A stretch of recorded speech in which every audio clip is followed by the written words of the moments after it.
Hello viewers and welcome to News in TV. I am Makanaka Masenyama. Stories making the headlines. Government clears air on MDC MP Job Sikhala whereabouts. And the courts, Harare lawyers bid to challenge Zim dollar return suffers court setback. In business, government moves to counter PayNet's denial to transfer funds. In sports, hands-off Evans Rusike, Supersport tells South African football premiership rivals. Now the news in greater detail.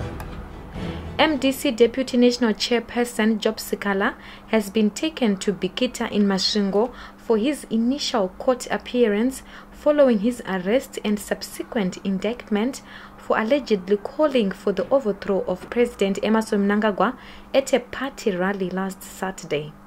The Zengeza West MP, who was due to appear at the Harare Magistrates Court on Wednesday, facing subversion, had party officials searching for clues on his whereabouts for the entire day on Wednesday, amid concerns police were deliberately hiding him from his colleagues. MDC Secretary for Legal Affairs Innocent Gonese had told journalists outside the Harare Magistrates Court earlier during the day that Sikhala had literally been abducted by the state. He is entitled to have legal representation at all times. And if he was to be taken somewhere else, that should have been indicated, because the police are aware. Because from the beginning, on Tuesday evening, I actually went to see a law and order and indicated that I had instructions to represent Honorable Sikhala together with other lawyers. And we agreed that he would come to court on his, to the police station on his own, which he did yesterday around 9 a.m. And once that had happened, there has been a constant communication between us as lawyers and the police. And I'm actually surprised as to how this course of action could have taken place. And it really amounts to an abduction. However, in a Twitter post later on Wednesday, the Information Ministry confirmed Sikhala was being taken to Bikita. National Assembly Speaker Jacob Mudenda says there is need for the effecting of some constitutional changes that would impose a minimum educational requirement for aspiring members of parliament. Mudenda was addressing journalists following a Wednesday meeting on MP's capacity building with Department for International Development Zimbabwe Senior Governance Advisor and Head of Governance and Economic Team Catherine Weiss. The Constitution simply says to be a member of Parliament, you must be a registered voter, you must be a Zimbabwean citizen, and you must be above 18 years old. There are no qualifications as far as academic or professional competencies. And as such, anyone who wins a popular vote is voted to come to Parliament. And in some countries like Zambia, for example, they've now come up with a minimum qualification of O levels with credits. If you want to be a councillor, a member of parliament, or even a president, you must have at least O levels with credits. And they passed this as an amendment to their constitution in 2016 when they held their general elections. And in our case, we do not have that qualification requirement.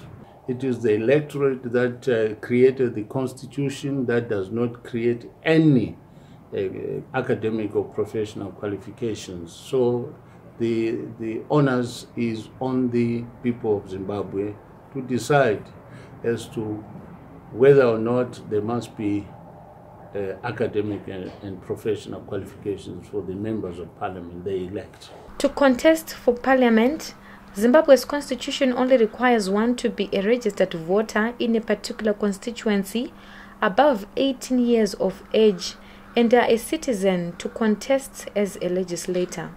Mudenda has not hidden his disappointment with incompetent MPs during debate in parliament, where some have shown lack of depth in handling technical matters. Ways emphasized the need to build capacity among MPs and suggested there might also be need to confine each lawmaker to a particular committee for which they have specific competences. In the courts, a High Court application by Harare lawyer and businessman Tawanda Nyambirai seeking the reversal of a recent government ban on the use of foreign currency for local transactions has been ruled not urgent by court. Presiding Judge Joseph Musakwa ruled that the application was not a serious matter before he removed it from the urgent court roll.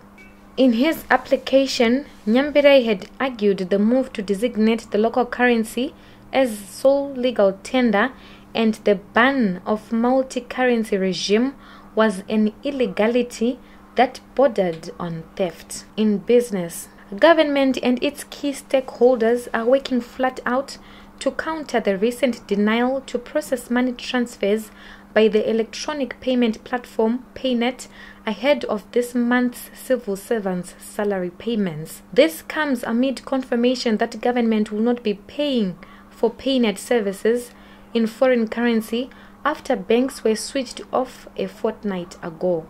Speaking to NewZimbabwe.com Business Wednesday, Finance Ministry's Accountant General Daniel Muchema said that progress was being made to counter the challenges brought about by PayNet's denial to transfer funds. Most Zimbabwean banks use PayNet, which is owned by Mauritian financial services provider PayServe Africa, to process interbank transactions. As part of the agreement, the local banks pay the service provider in American dollars.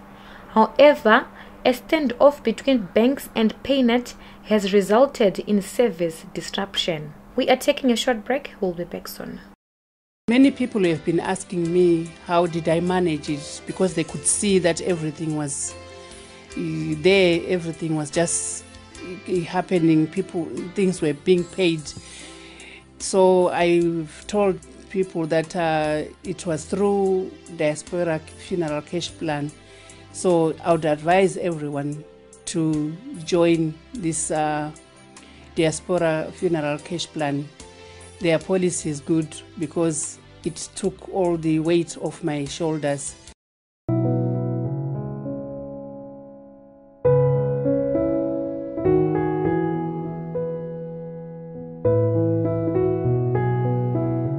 SuperSport United Chief Executive Stan Matthews has warned football premiership rivals that the club's top striker Evans Rusike is not for sale as the South African Premier Soccer League's top guns line up for the Zimbabwe International ahead of the start of the 2019-2020 season next month. There has been plenty of speculation in the South African media around Rusike's future in recent weeks, with Mamelodi Sundowns, Kaizer Chiefs and Orlando Pirates all reportedly scrambling for the gifted forward's signature. But SuperSport Chief Executive Matthews says the 29-year-old player will be going nowhere as the club was in the process of strengthening their squad, which is coached by former Zimbabwe international Caetano Tembo. To end this news bulletin, here's a recap of headlines once more. Government clears air on MDC MP Sikhala whereabouts. In the courts, Harare lawyers bid to challenge Zim dollar return suffers court setback. In business, government moves to counter PayNet's denial to transfer funds. And in sports, hands off Evans Rusike, SuperSport tells South African football premiership rivals. Reporting for NewZimbabwe.com, I am Makanaka Masenyama. For this and more stories, do visit our website www.newzimbabwe.com and subscribe to our YouTube channel, NewZim TV.